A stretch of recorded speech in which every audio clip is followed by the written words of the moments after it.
Bom, fala galera que me acompanha aqui no canal do YouTube. E aí pessoal, como é que vocês estão? Tudo bem? Tudo certo? Chegando aqui no canal Rodrigo Oliveira.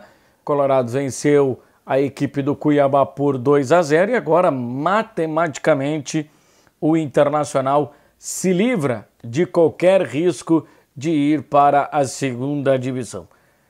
Mas será que o Inter por alguma vez esteve lutando contra o rebaixamento? Olhando a qualidade do time do Inter, dos jogadores que o Internacional formou, será que por algum momento o Inter realmente esteve lutando contra o rebaixamento? Vamos falar a respeito disso, claro, depois da vinheta.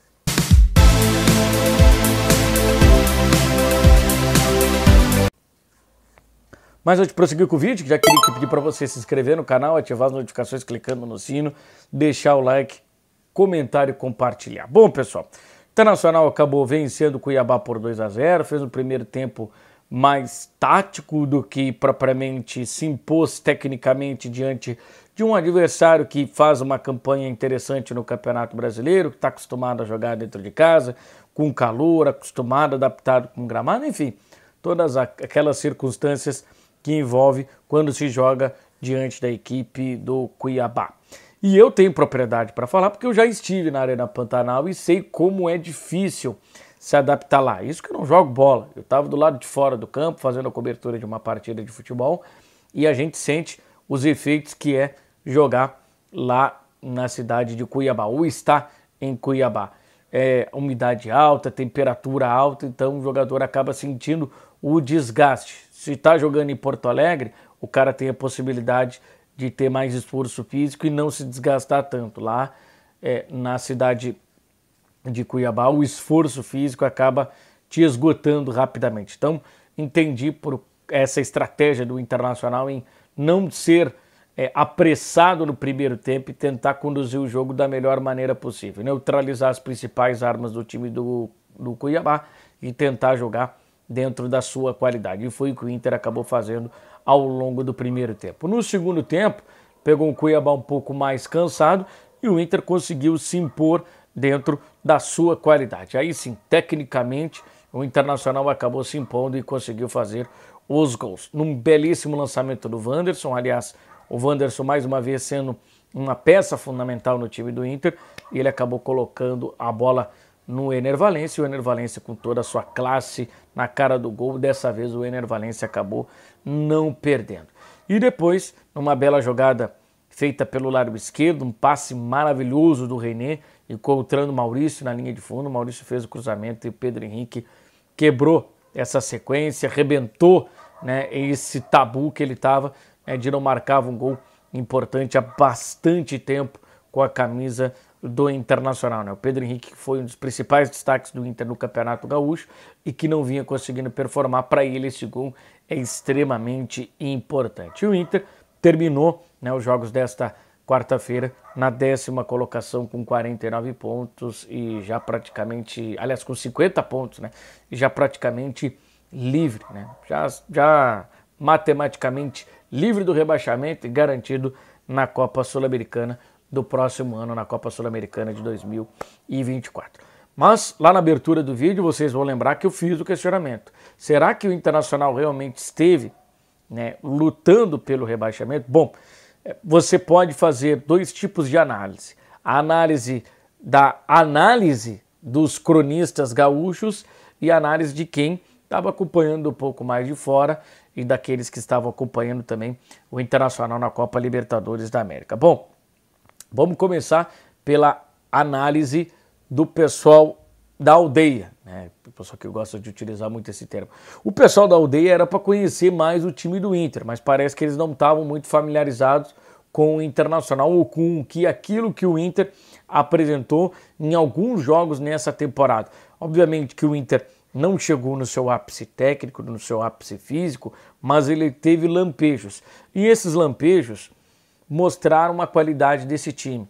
Um time que conseguiu se impor numa altitude, conseguiu se impor contra um dos melhores clubes da América, que é o River Plate.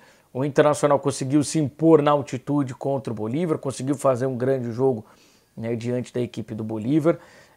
Lá na altitude e também no Beira-Rio, conseguiu fazer um grande jogo contra o Fluminense no Rio de Janeiro, não conseguiu a vitória por detalhe, vinha fazendo um grande jogo contra o Fluminense até ali 36 minutos do segundo tempo, quando a equipe do Fluminense conseguiu encaixar 2 ataques fulminantes e virar o jogo, mas o Inter vinha conseguindo performar dentro da Libertadores.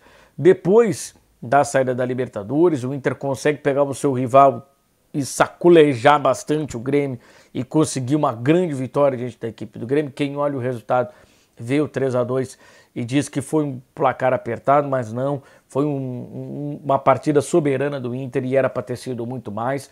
Fez um grande jogo contra a equipe do Vasco, conseguiu um bom jogo diante da equipe do Cruzeiro, mas ainda assim criou-se essa falácia de que o Inter estava lutando contra o rebaixamento. Teve dito colorado que fez simulação de que colocava o Inter entre os rebaixados. Não sei se a simulação dele era um desejo, era uma torcida de que o Inter fosse para a segunda divisão. Nunca vou entender isso. Por que os caras gostam de tumultuar um ambiente, de criar crise? Isso aí tu espera de um cara que seja ligado ao rival, ao Grêmio, não de um cara que seja ligado ao time, que seja ligado ao Internacional. Não dá para entender. A mesma coisa vale para o outro lado. O torcedor do Grêmio não admite que um cara que se diz gremista crie crise dentro do próprio clube. Ele tem que tentar, obviamente que não vai tapar o sol com a peneira, no momento em que a crítica precisa ser feita, no momento que o dirigente erra, que o jogador erra, que o Renato erra, e o mesmo vale para o Internacional. Mas parece que o Inter tem uma predisposição de algumas pessoas que vivem de falar do Internacional, de que é só crítica, só precisa fazer a crítica. Bom, alguns desses elogiaram a contratação do Trellis, elogiaram a contratação do Guilherme Parede, né? Então não dá para esperar muita coisa dessa gente. Mas criou-se essa falsa impressão de que o Inter estava lutando contra o rebaixamento. E aí, ao mesmo tempo que a gente consome a aldeia, a gente vai pegar também uma opinião de fora. E os caras faziam a análise. Olha, o Inter tá ali, mas o Inter não vai lutar contra o rebaixamento. Ah, mas tá ali muito próximo, são pontos, são 3 pontos, são 4 pontos, são 5 pontos. Não, mas o Inter, pelo que os jogadores que o Inter tem, pelo técnico que o Inter tem, e o Inter precisa de 2, 3 jogos bons, 2 sequências de resultados para o Inter sair dessa situação. E essa era a realidade. O Inter necessitava de uma sequência de jogos para sair dessa condição. O Inter consegue vencer do Red Bull Bragantino, consegue vencer o Cuiabá e o Inter se distancia nessa zona do rebaixamento, aonde nunca esteve envolvido, nunca esteve de fato lutando contra o rebaixamento. A pontuação poderia estar próxima, mas o Inter nunca teve uma aproximação de 16ª ou de entrar dentro da zona do rebaixamento, como a gente viu o Cruzeiro entrar dentro da zona do rebaixamento, a gente viu o Vasco entrar dentro da zona do rebaixamento, até mesmo nessa rodada, com o resultado do Bahia, o Vasco estava voltando para a zona do rebaixamento com o gol do São Paulo, o Vasco saiu. Então, o próprio Fortaleza está se aproximando de uma maneira perigosa do rebaixamento, ainda não está efetivamente lutando contra o rebaixamento, mas está se aproximando de uma forma perigosa. O Inter teve ali, né, sempre quando essa diferença iria chegar a 2 pontos, o Inter vencia o jogo, já subia para 5 pontos. Então, virou essa falácia ou essa falsa ilusão de que o Inter estava lutando contra o rebaixamento e não lutando por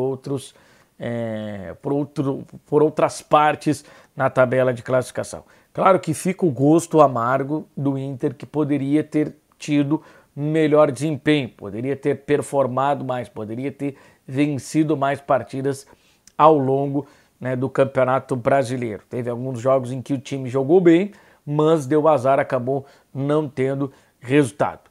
Ponto de partida. O Inter tem uma espinha dorsal de time titular, precisa de 3 ou 4 reforços para o time titular, precisa reforçar o seu elenco.